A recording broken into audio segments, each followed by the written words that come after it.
Hi there. Welcome to this week's episode of the podcast with me, Russell Davis.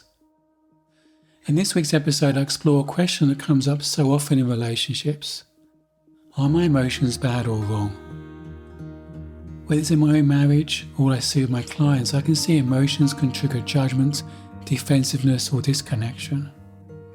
But I want to offer a new perspective. What if emotions are never bad or wrong? What if there's not something to be fixed or even fear? What if they just are?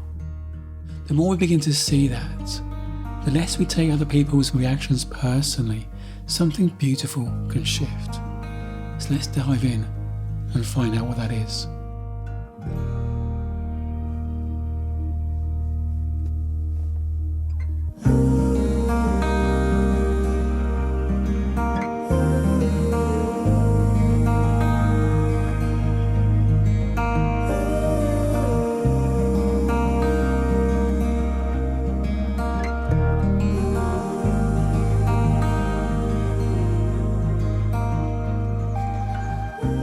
Outside again recording this episode of the podcast, so maybe a little kind of a breeze or wind noise and some sounds of nature, and maybe even some sounds of non-nature, cars, even helicopters. But it's lovely to be out here and just be connected to nature.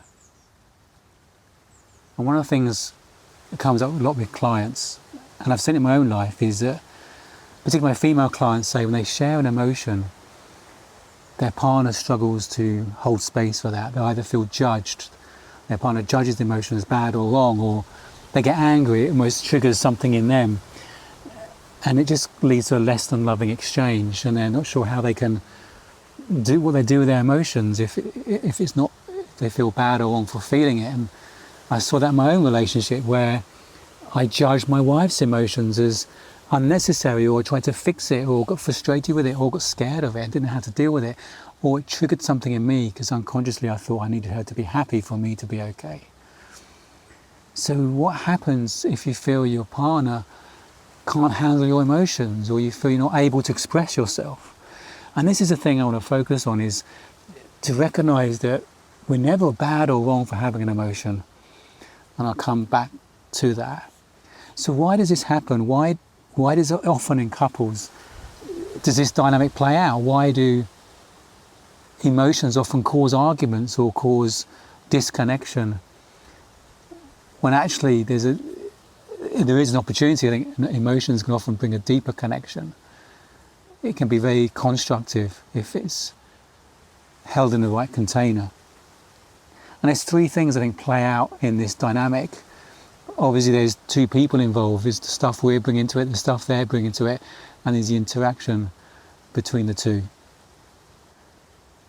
Let's bring the stuff they may be bringing to it, and there's a masculine and feminine dynamic to this. And yes, men tend to have more masculine energy, women tend to have more feminine energy, but it's not always the case. We have both. And it happens both ways. And I say that as often we say, oh, the men can't hold a container for women's feelings. It can be the opposite. Sometimes women struggle to hold a container for their man's feelings because the men are expressing their feminine emotion, and they're looking for maybe their partner, their woman, to hold a masculine container for that. And it happens in same-sex relationships. There's often a masculine and feminine dynamic at any point in time. We all have both masculine and feminine energy. And often when the masculine is not taught how to hold space, a container for the feminine, it's not something we're not taught. And masculine and feminine operate in very different ways.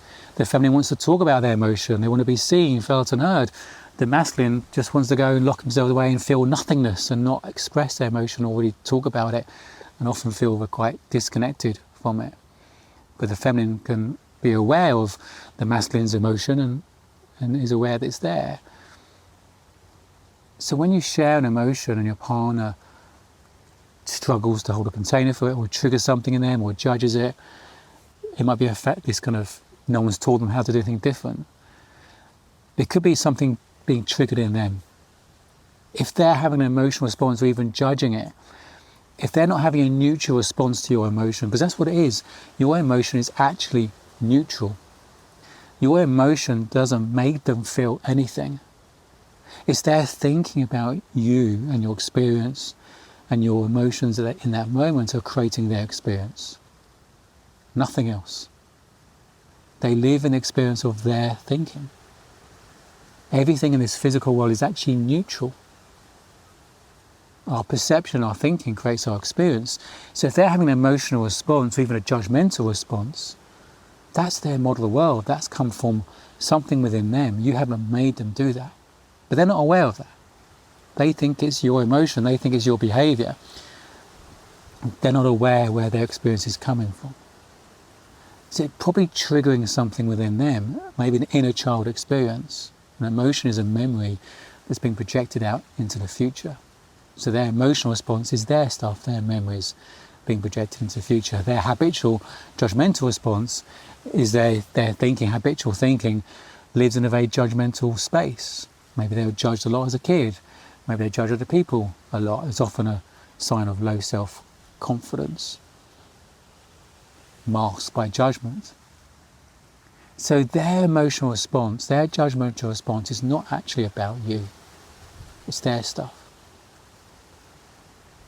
But they think it's about you. You're triggering them in some way. And it's not your fault. But they're not aware of that. They're not taking responsibility for that or ownership of that. They're making your emotion about them in some way. And it's not. And it's not. And the more we can see that, when someone gets triggered by our emotion, our expression, we don't have to go on a journey with that. We don't have to escalate that. We don't have to make the situation worse. We can just see their response is not actually about us. So they're bringing a bunch of stuff into the equation. They're not even aware of it. But so are we. So are we. If our partner doesn't hold space for our emotion or judges it or gets triggered by it, one question we could ask ourselves, because a relationship is two people interfacing. It's like a magnet, a north and a south attract. So where does one attraction start, one finish? It's just an attraction between two energies. A relationship is an interaction between two people thinking in that moment, two models of the world interacting in that moment. Where does one start, one finish? So what are we bringing to it? If your partner constantly judges your emotion or gets triggered by it, one question we can ask in any situation, it can be the most challenging question, but I think the most enlightening question is, how am I creating this? How am I creating this? What are you bringing to the party? One client realised that she expects a fight every time she interacted with her partner. If you expect a fight, you go in defensive from the outset, and the other person can pick up on that. So maybe you're expecting a negative reaction. Maybe you're projecting your father or your mother onto your partner, and unconsciously the little boy or little girl in you is expecting a negative reaction, and subtly the energy you're bringing to it is very different. If you think, I am that, my partner loves me unconditionally, I am that, my partner holds space for me, as in, I am that, I show up, I am being that, my partner holds space for me.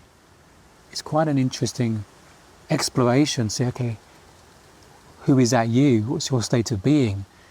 If you're enabling them to hold space for you, you might subtly show up differently. So there may be ways that we're contributing to it without knowing. We may be sharing a judgment rather than a feeling. We're quite lazy with our language. You might say, I feel neglected. Well, that's actually a judgment, not a feeling. And if we're sharing a judgment, then the other person's more likely to get defensive. They're more likely to be triggered. You haven't made them feel anything. You haven't, created their experience. But you're more likely for them to be triggered if we're quite lazy with our language. And we may be blaming them for our experience. Again, not consciously, unconsciously, we can be lazy with our language, say, you make me feel. Or if we say, it makes me feel, if we're blaming the situation, it makes me feel. Particularly the masculine starts to, how can I fix that? How can I help them see the situation differently to stop them feeling like this? Because the masculine likes to solve problems. The masculine doesn't like to see their partner, the feminine in that moment, in pain or struggling, and it tries to give logical, practical solutions, and it gets frustrated if their partner, the feminine, is not following those logical, practical solutions they've suggested numerous times. They're not holding space for that emotion in that moment. So there's stuff we bring to it as well. But at the end of the day, you're never bad or wrong for having an emotion, because you can't control your emotions. They're just spontaneous. They just show up. And that can feel a bit scary, thinking, if I can't control my emotions, I don't want to feel like this, I don't want to be in this state, I don't want to be emotional in this way. But the more we allow our emotions without judgment, the more we know not bad or wrong for feeling it, it just moves through far quicker. We come back to our innate well-being with far more ease and speed. It's like a toddler having attention. They've got nothing on it. And they go back to being okay again. Our default setting is peace of mind, it's resourcefulness, it's clarity, it's perspective, it's strength. So you're never bad or wrong for having an emotion. You know, if someone reacts badly to emotion, that's their stuff. That's their stuff.